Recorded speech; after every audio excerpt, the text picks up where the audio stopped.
오늘 우리에게 주신 하나님의 말씀은 신명기 24장 1절부터 13절의 말씀입니다. 제가지 성경 298쪽입니다. 신명기 24장 1절부터 13절의 말씀을 오늘도 드라마 바이블로 낭독해 드리도록 하겠습니다. 제 24장. 사람이 아내를 맞이하여 데려온 후에 그에게 수치되는 일이 있음을 발견하고 그를 기뻐하지 아니하면 이혼 증서를 써서 그의 손에 주고 그를 자기 집에서 내보낼 것이요 그 여자는 그의 집에서 나아가서 다른 사람의 아내가 되려니와 그의 둘째 남편도 그를 미워하여 이혼 증서를 써서 그의 손에 주고 그를 자기 집에서 내보냈거나 또는 그를 아내로 맞이한 둘째 남편이 죽었다 하자. 그 여자는 이미 몸을 더럽혔은즉 그를 내보낸 첫 남편이 그를 다시 아내로 맞이하지 말지니 이 일은 여호와 앞에 가증한 것이라. 너는 네 하나님 여호와께서 네게 기업으로 주시는 땅을 범죄하게 하지 말지니라. 사람이 새로의 아내를 맞이하였으면 그를 군대로 내보내지 말 것이요 아무 직무도 그에게 맡기지 말 것이며 그는 1년 동안 한가하게 집에 있으면서 그가 맞이한 아내를 즐겁게 할지니라. 사람이 맷돌이나 그 윗짝을 전당 잡지 말지니 이는 그 생명을 전당 잡음이니라. 사람이 자기 형제 곧 이스라엘 자손 중 한 사람을 유인하여 종으로 삼거나 판 것이 발견되면 그 유인한 자를 죽일지니 이같이 하여 너희 중에서 악을 제할지니라. 너는 나병에 대하여 삼가서 레위 사람 제사장들이 너희에게 가르치는 대로 내가 힘써 다 지켜 행하되 너희는 내가 그들에게 명령한 대로 지켜 행하라.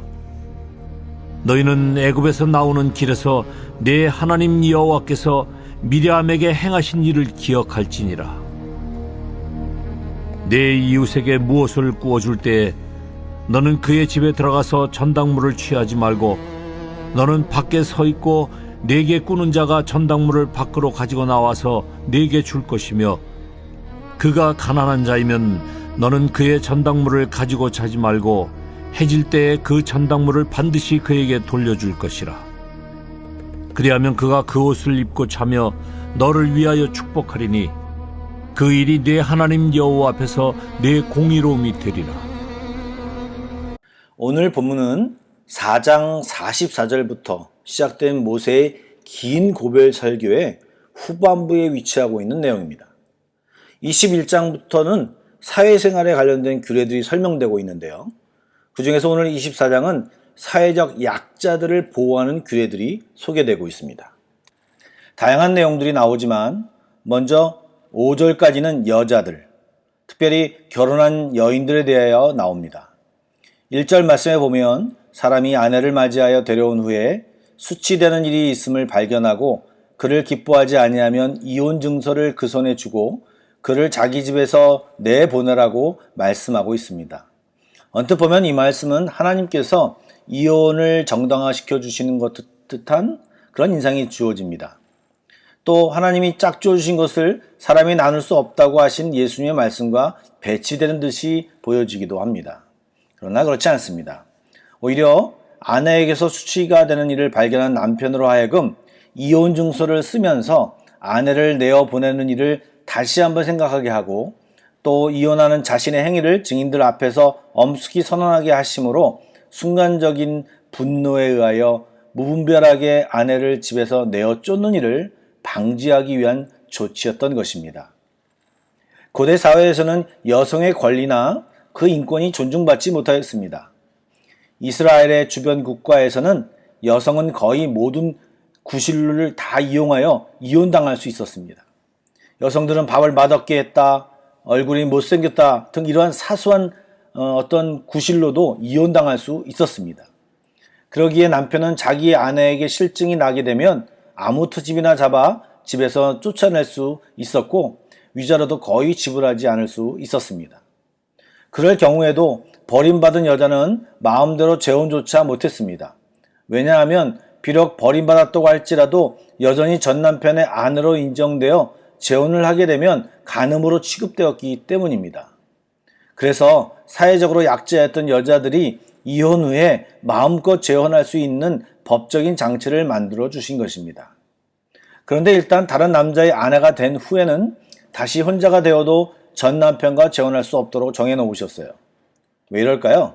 이는 남자가 조금 마음에 안 드는 일이 있다고 아내를 버렸다가 그보다 좋은 아내를 만날 수 없는다는 것을 알고 전처를 다시 데려오면 된다라고 하는 이를 쉽게 너무 생각하는 것을 방지하기 위한 장치입니다. 만약 다른 남자의 아내가 되었던 전처와 다시 합치는 것이 허용된다면 남자들에 따라서는 아내와 헤어질 때에 전혀 부담이 없어질 뿐 아니라 극단적으로 이것을 적용하면 두 남자가 서로 아내를 바꾸는 행위까지 저지를 수 있기 때문입니다. 그러므로 하나님은 일단 다른 남자의 아내가 되었던 전처와 다시 결혼하는 행위는 여호와 앞에 가증한 것이라고 하시며 철저히 금지하십니다. 또한 하나님은 막 결혼한 새 신랑은 1년간 군역에서 제외되도록 규정하셨는데 이것도 아내를 위한 규정입니다. 결혼한 지 1년도 되지 않았는데 남편이 전쟁에 나가 불미스러운 일이 일어나면 안 되기 때문입니다.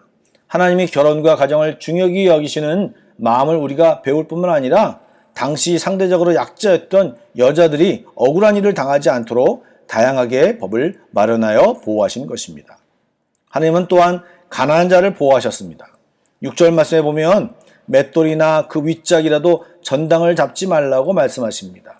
즉 곡식을 빻아 음식을 만들어 먹어야 하는데 이것이 기본 도구인 이 맷돌을 전당을 잡으면 더 이상 음식을 만들어 먹을 수 없기 때문입니다. 즉 이 문제는 생존의 문제를 일으키기 때문에 그것을 금하셨던 것입니다.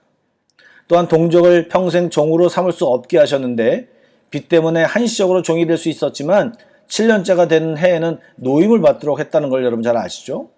그런데 만약 이를 어겨서 동족을 다른 나라의 종으로 팔았다든가 강압적으로 영원히 종으로 삼았을 경우에는 살인죄를 지은 것으로 여겨 죽임을 당해야 했던 것입니다. 또한 하나님은 이스라엘 백성에게 병제들을 배려할 것을 말하고 있습니다. 나병은 사실 무서운 저주의 병입니다. 하지만 하나님은 이러한 참혹한 병에서도 구원받을 수 있음을 알려주셨습니다.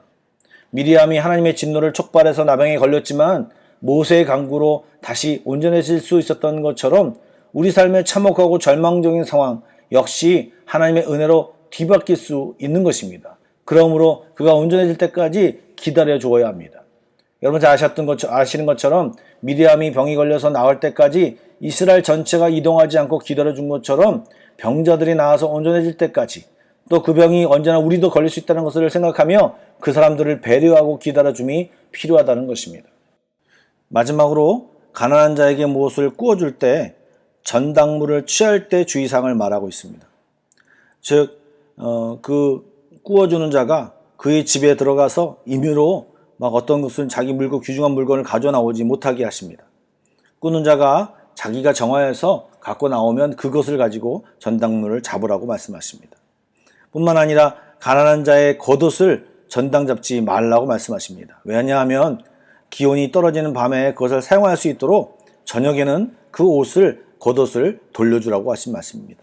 결국 그 말은 무슨 말이냐? 겉옷을 담보물로 잡지 말라 이렇게 말씀하시는 것입니다. 이런 모든 말씀은 가난한 자 그리고 지금 힘든 자에게 더 큰 짐을 지어주지 말라고 하는 하나님의 마음이 이곳에 있는 것입니다. 그런데 여러분 이 신명기가 기록될 때는 이스라엘이 가나안 정복을 앞둔 상태입니다. 전쟁의 승리를 위해서는 강한 자, 힘센 자, 무공이 뛰어난 자들에게 관심이 집중되는 그런 때일 텐데 하나님은 오늘 본문의 말씀을 통하여 보시면 이 모세를 통하여서 연약하고 부족하고 약한 자들을 지켜보고 계시며 그들에게 배려하고 사랑할 것을 말씀하고 있는 것입니다. 여러분 우리는 이런 하나님의 마음을 알아야 합니다. 어느 때라든지 또한 우리가 세심하게 관심을 가져야 할 사람들이 누구냐? 가난하고 병들고 약한 사람들에게 우리 시선을 두어야 합니다. 그들을 무시하거나 간과하거나 착취해서는 안 됩니다. 또한 한 가지 그 사람들을 배려하고 사랑하는 것은 뭔가 우리가 손해를 보여야 되는 것 같지만 하나님이 그것을 보고 계시고 그렇게 행동하는 것을 인정하시고 복으로 갚아주시는 믿으며 우리는 이 이웃사랑을 실천해야 하는 것입니다. 오늘 이 하루도 하나님의 이 마음을 묵상하며 힘들고 어려운 사람들을 위하여 우리의 작은 행동을 실천하는 하루가 되기를 간절히 축원합니다. 기도하겠습니다. 상한 갈대를 꺾지 않으시며 꺼져가는 등불을 끄지 않으시는 하나님, 오늘도 주의 말씀을 보며 주의 마음을 깨닫습니다. 이런 하나님의 마음을 알고 나만 생각하는 사람이 아니라 힘들고 어렵고 부족한 사람들을 기억하며 배려하는 실제 삶으로 행동하는 그런 우리들이 될 수 있도록 주여 인도하여 주옵소서. 이 시간 기도할 때 주의 마음을 더 많이 부어 주옵소서. 주님 사랑합니다. 예수님의 이름으로 기도드리옵나이다. 아멘. Pray Together 1, 2, 3 기도 제목을 먼저 기도하신 후에 개인 기도로 나아가도록 하겠습니다. 기도하겠습니다.